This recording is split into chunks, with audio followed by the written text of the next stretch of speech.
Hi, this is Natalie Hoffman of FlyingFreeNow.com, and you're listening to the Flying Free Podcast, a support resource for women of faith looking for hope and healing from hidden emotional and spiritual abuse. Welcome to episode 202 of the Flying Free Podcast. Last week, I answered some questions about Christmas and how we can get through the holidays when life feels like it's falling apart. And so many questions came in from the women in my program in our private forum that I decided to make this a 2-episode series. So if you like today's episode and you missed last week's, you can head over to flyingfreenow.com/201. That's for episode 201 for more discussion about surviving the holidays. Otherwise, you can find 201. It's just the last week's episode on your podcast app, whatever you're using. Okay, so let's start with a question. And it's this. My soon-to-be ex is finally out of the house. Yay! We can put up as many pagan trees as we want. I can overflow the stockings with candy, and the kids and I can eat way too much sugar without taking incoming criticism or lectures on commercialism or our health. We can run from dinner to dinner with our large family, staying late playing games, and come home to silence instead of questions, verbal traps to be used against me later, or judgments against the people I love. Yet, as I am rushing around to put dinner on the table, the guilt shows up. I start feeling sorry for a man home alone, without family on the holidays, even though I know he hated attending, was critical of all the fanfare, and is reaping what he sowed.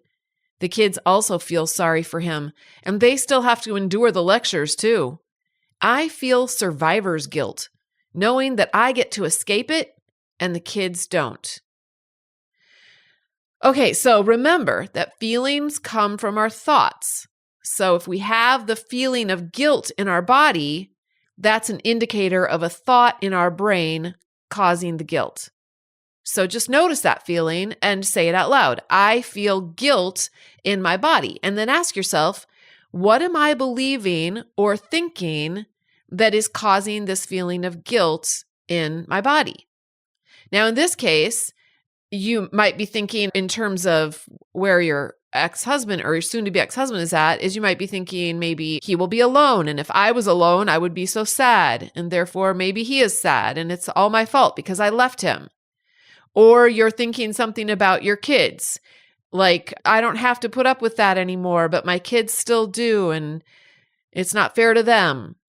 So, it's fascinating to look at our thoughts. Most of our thoughts come from these long-held beliefs or programming based on years of life experience and the things we've been taught or that we've chosen to believe over the course of our lives. So under these thoughts are some of these core beliefs, I'm guessing. Okay, if I was coaching this person, I would ask this person to tell me, but since she's not here, we're just going to guess at some of her core beliefs. It's the wife or the mom's job to manage her husband's or her children's emotions. If anyone in the family is unhappy, the wife holds the key to cheering them up, and she should. Women should not leave their husbands or divorce them or put their children in a position where they have to be with their dad without her. I know if I have a feeling in a certain situation, then another person will have the same feeling. That's a belief, you guys. It's not a fact. It's just something that we might believe. People should be happy all the time, and if they aren't, something is wrong and I should try to fix it if I can. Now, these are just a few. There's likely many more beliefs that are similar to these that are sort of running like an undercurrent beneath the surface, creating these feelings of guilt when you're failing to come through as your brain believes that you should. But if you dig into each thought, you might realize they're not necessarily true. So here are some questions that you can answer and journal about, to maybe loosen up some of your thinking. Is it true or even possible for a human being to manage another human being's thoughts and feelings? If so, how? Are there circumstances in which a woman should leave her partner? Is there evidence in the world that sometimes it saves lives to do so? and that sometimes it makes possible a new life that is safer and more meaningful for everyone. Is it true that just because we would feel a certain way if we were alone, that everyone needs to feel that same way or will feel that same way? I used to actually believe this. I used to think that everyone would feel as I did, but I've learned this is not the case. Everyone has different personalities and different values, and what causes one person to fall apart is something that another person feels quite indifferent about.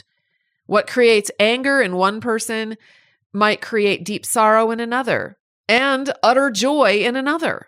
How can this be? Everyone has different thoughts and beliefs. You remember when those planes ripped through the World Trade Center? Some people were actually thrilled about that, and other people were angry, and still others were ripped to shreds in sorrow. Do you see this? It wasn't because of the circumstance, it was because of what they made it mean. Now, should people be happy all the time? Why or why not? What if it's okay for people to have a human experience, and sometimes they're happy and sometimes they can be sad, along with the other wide variety of emotions that human beings have the privilege of experiencing as part of their short life on earth? What if we could just give our husband or our soon-to-be ex or our children permission to have whatever human experience and beliefs and feelings that they want to have as a result of the things that happen in their lives? What if we could set these people free from our own expectations of how they should feel or how we think they are feeling, and then we just focused on managing our own thoughts and emotions? What would life be like? You can actually go get the transcript for this by going to flyingfreenow.com/202. And in the transcript, you can actually read these questions. And I encourage you to journal them. Not just this person who asked the question, but anyone else who might be wondering about this kind of thing.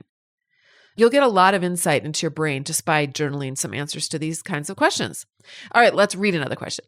Last year in 2021 was our first official Christmas since the kids were born. My ex never wanted to celebrate it and would sabotage or make us miserable at some point during or after our time with my parents. After all, it is a pagan holiday. She has that in air quotes. Both of these questions come from two different people, but it's kind of fascinating because these men didn't want them to celebrate because they said it was a pagan holiday. I know that there are probably some listeners that believe it's a pagan holiday too, and I'm not knocking that belief. I just think it's kind of interesting we had two questions that were similar like that. I know all the history, good and bad. He would let me or would become very cruel if I wanted to buy my parents gifts. So for about 12 years, my parents had to endure a lonely Christmas and the pain of us taking and not giving anything. Still hurts me so badly when I think of how much my abusive marriage hurt my whole family and friends I had. I can't make up for lost time. I know they don't blame me. I still feel guilty and shame at times. My kids are just happy he's gone and he has no rights to say what we can't do anymore. How do I reconcile my guilt and shame and not go overboard with spending money to make up for lost time? This is not a Christmas issue for me. I feel this all year long with my kids mainly. So this question is similar to the first one in that we are talking about a feeling of guilt and shame that comes from a belief that we have that the past and everything that went wrong is our fault or our responsibility. Now, I know probably up in her prefrontal cortex, intellectually, she probably doesn't believe that, but somewhere she's got a core belief that actually believes that it's her fault or her responsibility somehow. And that's why she's experiencing this shame. There's a core belief that there's something fundamentally wrong with us. That's why we have shame. That's where shame comes from. So this belief is showing up in this circumstance of wanting to make up for the past or believing that our past is like chains that are shackled to our feet for the rest of our lives. So here are some questions to dig into this. Is there something wrong with me? If so, what is it? Get specific with your brain. Okay, brain, something's wrong with me. All right, let's write it down. What's wrong with me? Why do I believe that? Where did I get this belief from? What if it's okay for this to be a part of who I am? What if it's okay to be a human being and to not be completely perfect? How am I different from other human beings on the planet? How am I the same? Do I own the past and do I have mastery over it? Is it something I can fix or command or change? If so, how? If not, then what do I want to make that mean for my life? How do I want to show up in the present for my life? What do I need to be thinking about and focusing on in order to show up that way for my life and my family right here today? How is that different from what I've been believing up until now?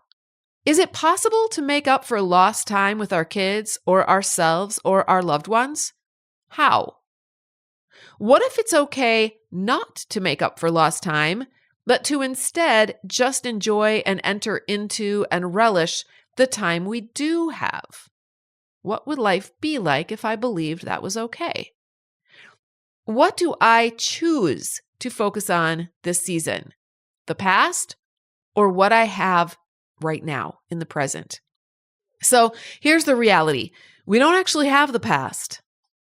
We do not have the past. It's gone and it's never coming back. We also don't have the future. What we do have is right now, is this moment. It's the present. That's what we've got. That's a gift to us right now. Our feelings that we have in our body are going to determine how we show up for our life right now. If we are feeling shame in our body, you know how we end up showing up? Shame shuts us down. If we're feeling guilt in our body, do you know how we show up? Desperate or panicked. If we're feeling angry, you know how we show up? Annoyed, distracted, impatient. How do we control our emotions? We control our emotions through our thoughts or our beliefs. So as long as I am believing that there is something fundamentally wrong with me, that I screwed up the past, that it's my job to fix the past, that it's my job to make up for it, I'm going to feel guilty and desperate, and I'm going to show up in ways in my life right now that will not allow me to be present right now and to be at peace with my family. Now, it's optional and it's possible that I could choose to believe that there's actually nothing wrong with me other than that I'm just a normal human being, and that it's not actually possible or my job or responsibility to fix the past at all, but only to relish the present and to show up now with a heart full of love for myself and my kids and my family, that we can enjoy a precious time of peace. It's really up to you, but this is why working on those core beliefs are so incredibly important, because those beliefs are going to dictate how we show up in our lives and the result that we get in our lives. And by the way, when I say it's not your job to fix the past, I'm not talking about repairing things that we maybe did where we weren't showing up as the best version of ourselves and we inadvertently hurt other people. I'm all in on repairing things that we have been part of as far as hurting other people, 100%. But even then, you can try to repair it, but you can't fix it. That you can't ever go back and fix it so that it didn't happen. All right. But repair does go a long ways if, that's an issue. All right. Here's another question. I notice a theme, especially amongst the ladies who are in or have been in relationships with the more covert types. It's subtle, but there seems to be an underlying sense that we are flawed because of where we find ourselves on our healing journey or because of our natural self-protective response to having been in toxic situations for some time now. Some comments I've observed are kids saying, "What's wrong with mom?" Another gal said, "I used to love the holidays," or "My in-laws must think I'm a jerk for not attending." I can so relate as I read these comments and concerns. I'm still reading the question, by the way. One of our best character traits, conscientiousness, has been exploited. And now it's like we are burdened by this beautiful asset to the point of not being able to enjoy the holidays because of it. Ugh! Does that make sense? So I guess what I would love is understanding the model that teaches me that if, number one, dad or husband infers that I'm a Scrooge at Christmas, when in reality I may just be being hypervigilant in fight, flight, freeze, or fawn mode because who are we kidding? The guy loves to wreck a damn holiday. Or 2, maybe I'm avoiding toxic family members because my toxicity tank is already on overload from being married to a toxic partner. That I can choose thought X in response to these circumstances rather than choosing what seems to be our common thoughts of maybe they're right, or maybe I am a Scrooge, or antisocial, or rude, or whatever. I'd just love to look at a model that empowers me to stand my sacred ground and love myself in spite of certain comments. What new thought can I choose to combat my sense of obligation to go along to get along at the cost of my own well-being during Christmas? Okay, so what she's referring to is the model. When she's talking about the model, she's referring to this tool that we learn about in depth and that we practice in the Flying Free program. She's asking me to build out her model, which isn't something I typically do for women in my program, but I do teach them how to build out their own models, and then I will work with them to help them see what their beliefs are creating for themselves. And then at that point, we can work together on some new ways of thinking or even just reframing our situation that's going to result in situations that are going to serve us better in our lives and move us forward instead of keeping us stuck on the same hamster wheel over and over again. So I'm going to pretend I'm her right now, and I'm going to build out a model here on one of her thoughts. So the circumstance we're going to pick for this particular model is husband says, "You are being a Scrooge." And then my thought about this is, he is wrecking my holiday. And when I think this thought, I feel angry in my body. And by the way, this is just one of many examples of how, you could build out your model any way you wanted to. But okay, so when I feel angry in my body, I find myself snapping at family members. I'm unable to focus. I watch TV instead of, accomplishing some of the holiday preparations that I had on my to-do list. And I lay awake at night and broil over this. And what's the result?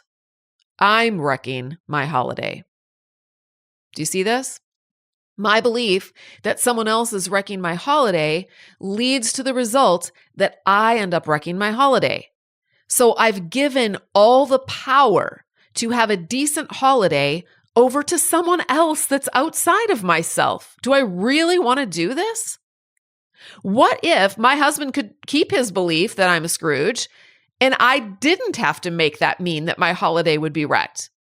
What if I gave my husband permission to have his own beliefs and thoughts, and then I focused intentionally on what I want to think and believe about myself and about my holiday? How would my holiday be different? The reason that his comments impact us is because we are giving those comments credibility. There's some part of ourselves deep inside that believes, he could be right. And this triggers our shame. Now, I've given this illustration before, but I think it bears repeating. If you were a kindergarten teacher with your master's degree in childhood education, and a little boy of 5 years old said to you, "You're a dumb woman. You don't know anything. You're dumber than a chicken head."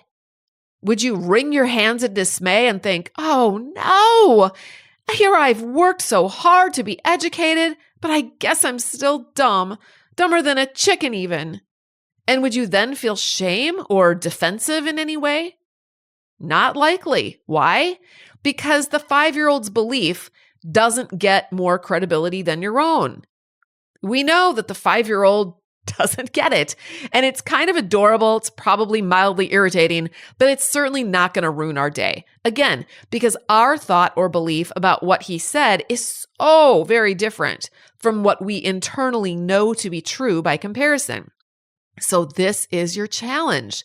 You know you've done your healing work when your husband can say things like that and your thought is not, "Oh no, I could be a Scrooge. I better defend myself and get angry." And instead your thought is something more like, goodness, there he goes again, projecting his inner frustration with the holiday onto me. That's my man. And then you chuckle a little bit and move on. Now, I will grant you that's an exaggerate, you'd have to have done a lot of work on your internal mind management to get to that place, but it is possible. It is possible. I think it's more likely when you're out of the relationship and your ex says something like that than when you're actually still living in your relationship. But quite frankly, I have read people share in the private forum who are still in their marriage relationship, who are hearing their husband saying these kinds of things, and they'll come into the forum where we have a place where you can drop your wins and successes, and they will share how they have been able to emotionally and mentally detach from their partner's universe when he says things like that. And it is a huge win. And that is a sign that some really deep healing is taking place. Here's another strategy though. Just admit it. Just go, LOL, sometimes I really am a Scrooge. How perceptive of you. And then move on. Because at the end of the day, it's okay to be human. And I'm guessing that everyone listening to this has been a Scrooge at least once in their life. When my ex criticized me, especially toward the end, this was one of my favorite tactics. I would just okay, you're going to create a storm. I'm just going to fly right into it. Okay, I'm a rebellious wife. And then I'd just move on. They really don't know what to do with that because their whole point, honestly, is to antagonize you and get you to feel shame and to defend yourself. They love to get you riled up. But so if you want power over them, or if you want to take back, I shouldn't say power over them because we don't want to do that, but definitely if you want to take back your own personal power, this is the way to do that. Just be like, okay, I guess so. All right, I guess we're going to just go there. But nobody can make us feel shame. That comes from inside of ourselves. And that's really why therapy is so important. And it helps to put us back in control of our lives and our healing. All right, here's some questions to ask yourself, though, when someone says something nasty to you about yourself. Is this person correct? In what ways? Why or why not? Write this down in your journal. What could be more true about who I am? And what is the evidence to show that this is more true about me? Who do I want to give credibility to in this situation? My abuser? Or my own inner sense of who I am? Are there other people in my life who would say something different about me? Is their experience of me different? In what ways? How can I have my own back inside of myself and stay in my own lane and stop focusing on my partner and his universe, his drama? All right, here's another question. If I'm ready to file before or after the holidays, how can I do so in a considerate way? I know there is never a perfect time to file, and I also want to be as considerate as possible. Maybe having family around during holidays would be helpful, or would it be harder? No way to predict. Filing for divorce isn't a considerate or inconsiderate thing to do. It's just something that you choose to do. It's neutral in and of itself. Now, what you make it mean or what someone else makes it mean is a whole nother story. You may file for divorce at any time of the year, and someone might think, boy, that was really inconsiderate of her. There's nothing you can do about that person's choice to believe as they wish. If you're hoping to file for divorce in such a way as to manage everyone's emotions so they'll all feel great about it, good luck with that. I don't think it's possible. I don't know your family or what your relationships are like, so whether or not having them around you would be helpful or not isn't something I could even pretend to guess. But this is something that you may be able to guess at. I tend to just assume that filing for divorce is going to cause a lot of different emotions in the people around us, and that is to be expected. And those folks are responsible for their own mind management around that. That's not your responsibility. All right, here's another question. To gift or not to gift, and how to accept or not accept inappropriate gifts is an issue for me with my soon-to-be ex and his family. So if you're in the process of divorce, do you want to give and receive gifts from your soon-to-be ex and his family? I think that's a personal preference thing. I didn't choose to do that, nor did my in-laws or my soon-to-be ex want to do that with me. But maybe your situation is different. I suggest sitting down in a quiet place, closing your eyes, putting your hand on your heart, and just asking yourself, what do I want to do about this year? And then honor whatever yourself tells you. If you receive a gift that you don't want, you can choose to toss it, You could re-gift it, or you could send it back. But do whatever aligns with your core values. I personally don't believe that there's a right or a wrong choice here. It's just completely up to you and what you feel good about. All right, one last question. The only family member I've confided in about what's going on is my brother. Otherwise, this holiday season will be another one of faking it in front of everyone else. At this point, I'm just plain avoiding situations in which I have to pretend. For example, I'm not going to church. I'm not attending my college reunion. But holiday celebrations with family, with all of us present, are not really optional at this point. And I'm not ready to make a solid move. Would you please consider addressing how best to negotiate this? When we have to attend social functions where we're going to run into people like this, we can frame it in one of two ways. We could probably frame it in lots of different ways, but I'm going to give you two. We can say that we're being forced to fake it.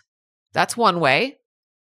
But how does that make us feel in our body when we think the thought, I'm being forced to fake it? Or I have to pretend. I might feel guilty in my body. I might feel trapped, or I think I would feel powerless, honestly. So am I going to show up as the best version of myself in these situations if I'm feeling guilty or trapped or powerless? It's not likely. So I don't think that I would choose to look at the situation in that way. When my daughter got married in 2021, I knew that I was going to see some family members who believe a lot of crazy stuff and had cut me off. But I was the mother of the bride, and I wanted to focus on my daughter and also experience an amazing day. I wanted to make some really precious memories. So if I had chosen to go into that day thinking, oh, great, now I'm just going to have to fake it and pretend all day long, would that have created an amazing day for me? Probably not. Fortunately, believing that we have to go into a social situation and fake it is only one option. The other option, again, there's probably more than two, but I'm just going to tell you the option that I think is a good option and the one I chose to do. It's to understand that there are concentric circles of relationships, and there are varying ways that we interact with people based on our history with them, how much we trust them or don't trust them, or where the relationship is currently at. So if I'm going to see relatives that I only see once a year, or maybe I only see them at weddings or funerals, I'm probably going to show up differently around them than I'm going to show up with close friends that I get together with on a regular basis, right? I'm going to let down my hair and whoop it up with my close friends, probably going to be more reserved with these other people. And I think that's normal and to be expected. I'm going to be polite and kind with everyone because that's who I choose to be. That's who I am. That's what aligns with my core values. Not because I'm faking it, but just because that's who I am. But I'm not going to open up and share intimate details with people I can't trust or people that I don't keep in regular contact with. That's completely unnecessary. So the question that I would ask myself going into each holiday gathering is, who am I? And I suggest that you write this down as well, just because when you write things down, it helps solidify things in your brain. Who am I as a person?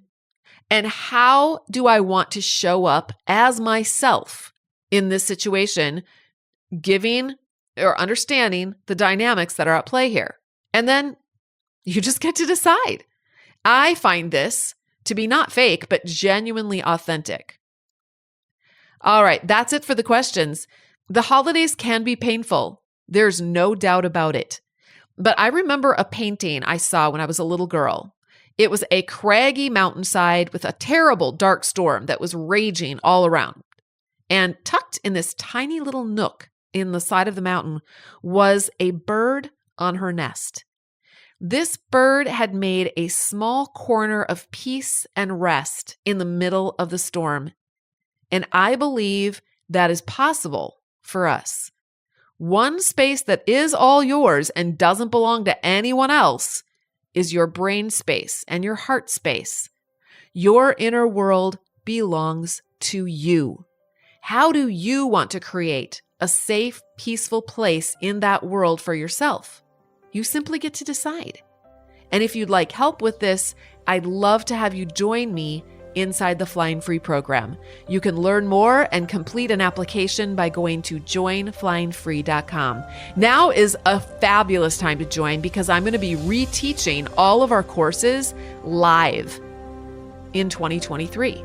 I taught these courses 6 years ago, and they all need to be updated to include the information and the training and just how I've grown and evolved over the last 5 years. So this is a great time to join us. Again, that website to get information and apply is joinflyingfree.com. Beautiful butterflies, this is all I have for you today. I wish you a Christmas in which you will experience the love and peace of your Creator, no matter what kind of storm is raging around you. Until next time, fly free.